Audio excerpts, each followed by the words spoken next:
patungkol sa sinabi, no, or ibinulgar, no, ni Senator Erwin Tulfo. Ano nga ba ang ibinulgar ni Senator Erwin Tulfo kahapon sa ating live? May sinibak si PBBM na isang mayaman na USEC Undersecretary ng DPWH na sobrang yaman, sinibak at nilipat ng ibang pwesto. Kasi napakayaman daw, bakit ganon? Sabi ni Erwin Tulfo. Ngayon naman, mga kababayan, meron siyang binulgar. Merong 10 congressman naging kontraktor sa proyekto ng DPWH. Sino-sino kaya itong 10 congressman na to? Nako po, mga kababayan. Ito kasi ang problema, mga kababayan, kasi inispoiled ni Digong itong mga politician na to. Alam niyo ba, mga kababayan, sa madaling salita, gusto ko lang kayong bigyan ng trivia. Kapag dating po sa usaping politiko, mga kababayan, at pagdating sa usaping proyekto ng gobyerno, kapag ikaw po ay nasa politiko or politician, may ranggo ka sa government, bawal ka pong humawak, no, ng anumang proyekto na may kinalaman sa gobyerno. Kasi may possibility po na makasuhan ka, or alam nyo na kung anong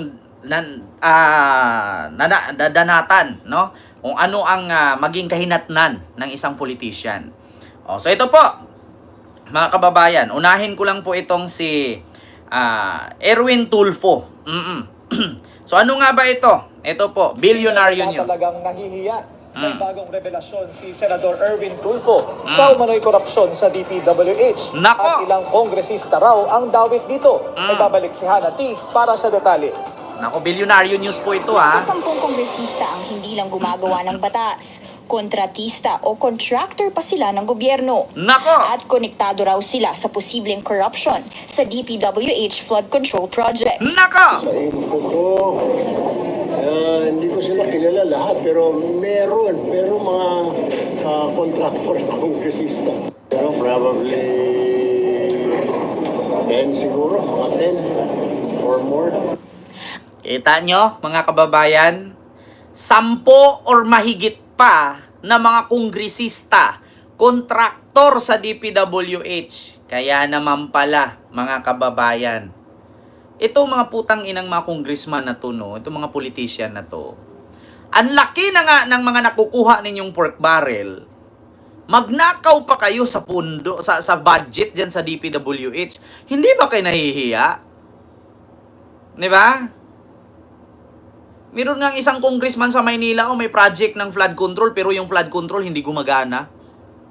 Ang pangalan nun, si ano ata yun si Valeriano ba yun? Yung kaberks ni Joel Chua. Kalaban ni Isko Moreno yun, si Valeriano. Di ba? Nako mga kababayan, biruin nyo Pero hindi ko sinabi kasali si Valeriano dyan Kasi wala namang pinangalanan dito si Senator Erwin Tulfo. Ang problema lang kasi dito, mga kababayan, putang ina naman, no? Kaya nga sabi ni Digong, mga kababayan, dito sa mga congressman na to, hindi ko rin alam kung ito mga congressman na to ay kaalyado ni Digong. Ito, Digong to congressman. Pakinggan ninyo mga kababayan. Grabe, no? 10 o higit pa. Quezon. Ito, saan ba yun? Tarong F.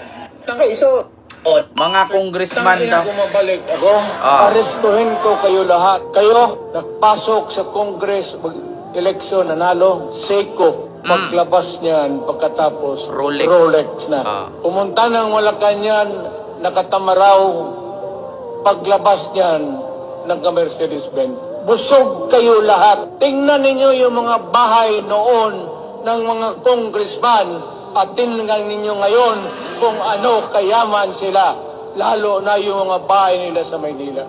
Mga wala kayong prinsipyo, mga putang ina ninyo. Tang ina kung mabalik ako. Diba? Totoo naman yan, sinasabi ni Digong. Ngunit isa sa anak nga dyan, Dawit. Totoo yan sinabi ni Digong na tang ina ninyo mga congressman. Tumakbo kayo pagka-congressman ang relose ko nung nanalo Rolex. Pumunta kayo ng Malacanang ang sasakyan Tamaraw pagbalik Mercedes-Benz. tignan ninyo yung mga bahay nila sa Maynila. Kaya alam ni Digong yan, kasi anak niya, isa din sa ganyan. Di ba? Kaya sa totoo lang mga kababayan, totoo yan. Agree na agree ako dyan kay Digong, 100%. Meron pa nga isang kongresista na magkano lang naman daw sinasahod niya pagiging Lord God, praise the Lord. Tapos yung belt niya, Louis Vuitton. Yung kotse niya, may new baby daw. Yung puti na luxury car, na sports car. Nagkakahalagang 14 million. Yung isa niya, yung, ano ba yun? Rolls Royce. Tapos yung isa naman, di ba? Sabi ko, hindi ko na pangalanan. Pero praise the Lord, hallelujah nga naman. Di ba? Binaboy nga ni Sarah yun doon eh. Sabi nga ni Sarah, yung picture niya nga, ganon? Ganyan? Anong tawag ninyo, mga anak, mga bata sa nagaganyan? Gumaganon? Binababoy ni Sarah. Tignan nyo mga kababayan na. Wala kayong prinsipyo. Pumasok kayo sa Congress, ang relo ninyo siko, pag nanalo Rolex. Arestuhin ko kayo lahat. Kayo, nagpasok sa Congress, mag-eleksyon, nanalo, Seiko, paglabas niyan, pagkatapos, Rolex na. Pumunta ng Malacanang, nakatamaraw, paglabas niyan, nagka-Mercedes-Benz. Busog kayo lahat. Tingnan ninyo yung mga bahay noon ng mga congressman at tingnan ninyo ngayon kung ano kayaman sila. Lalo Tignan nyo si Pulong ngayon, gaano kayaman. Tignan mo si Digong ngayon kung gaano kayaman. Sabi ko sa inyo, kaya alam ni Digong yan kasi kita mo naman sa anak niya. Pero tignan ninyo mga kababayan 10 o higit pa na mga congressman. Ken, talo tayo sa senador. Walang problema, midnight, naka-archive lang naman eh. Nakatabi lang. Anytime pwedeng buksan. So ito pa, mga kababayan. Continue natin itong kay Erwin Tila wala Tulfo. talagang nahihiya. Ano daw? Ang pasabog na yan matapos banggitin ni PBBM sa kanyang SONA ang mga palpak na proyekto. Isa pang revelasyon ni Senator Erwin Tulfo, isang contractor lang ang umano'y nakakuha ng tig 20 billion pesos worth ng mga proyekto sa Oriental at Occidental Mindoro. Kaya raw Biluin ninyo, isang contractor company lang ang kumuha ng tag 20 billion worth of project sa government.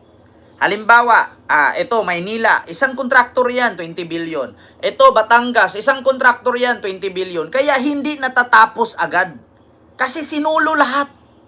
Kaya kung nakita ninyo ngayon, pag umulan bukas, ng 3-2 oras, babaha na. Bakit? Kasi yung instead na dapat maraming kontraktor ang kumuha para sabay-sabay na magagawa. Ang problema, kontraktor sa Maynila, kontraktor sa Batangas, example lang kontraktor sa Bulacan, kontraktor sa Pampanga, iisa lang.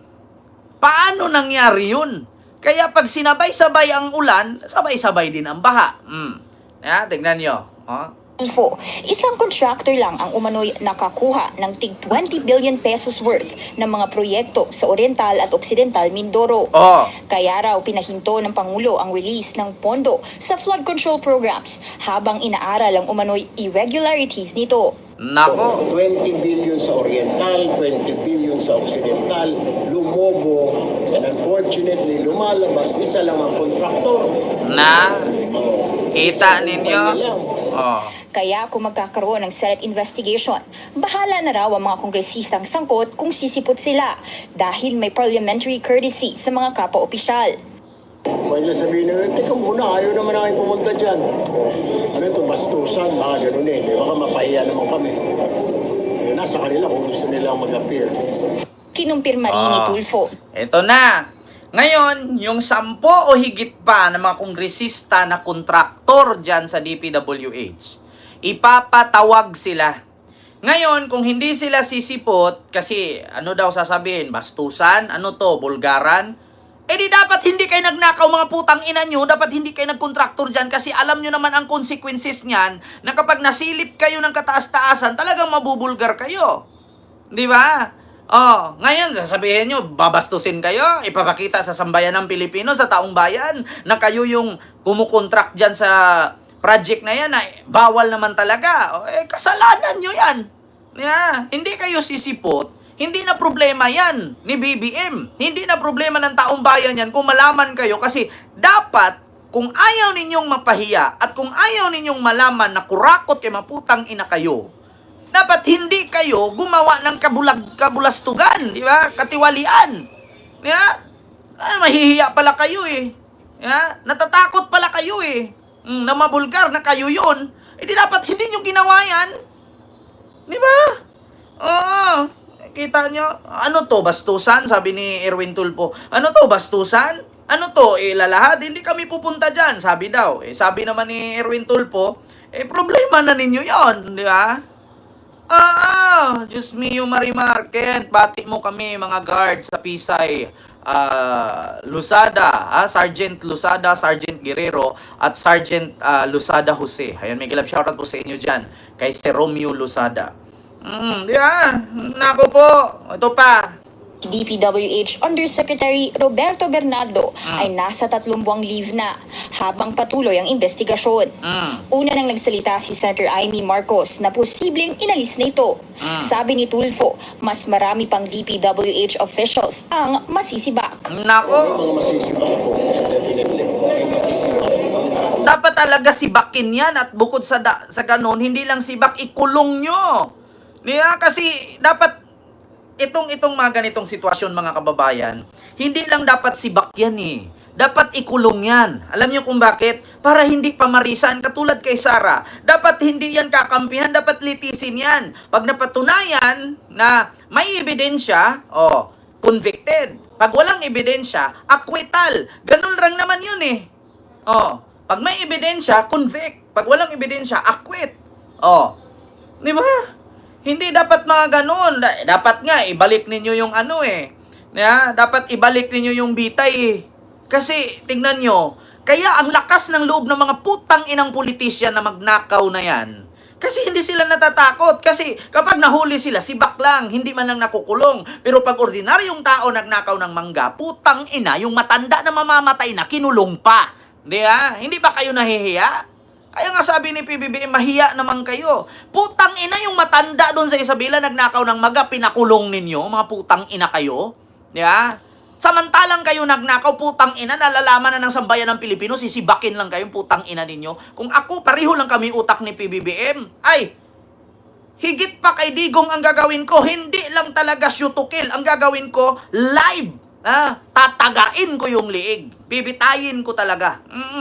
Nako, wag ninyong pangarapin mga kababayan na 50 years from now maging presidente ako, good luck sa inyo. Nako, dapat nga gayahin ninyo yung Singapore eh. Kaya tignan nyo sa Singapore, yung mga politician doon, hindi mo alam, kasabay mo lang sa tren. Walang bodyguard. Dito sa Pilipinas, putang ina, yung mga bodyguard abot 20. Na akala mo may mga sasaksak sa kanila kasi mga guilty ang puta. Diyos mio Marimar. Kaya mag-bodyguard ka, napakarami kasi alam mo sa sarili mo na masasaksak ka talaga. Doon sa Singapore, walang ganon. Makakasabay mo nga lang sa train kahit amoy biryani yung kasabay mo, kahit amoy putok, walang problema eh. Diyos mio Marimar. Ito pa, sunod mga kababayan, nakawan ito. Speaking of nakawan. Anong sunod? Ito na mga kababayan. GSIS.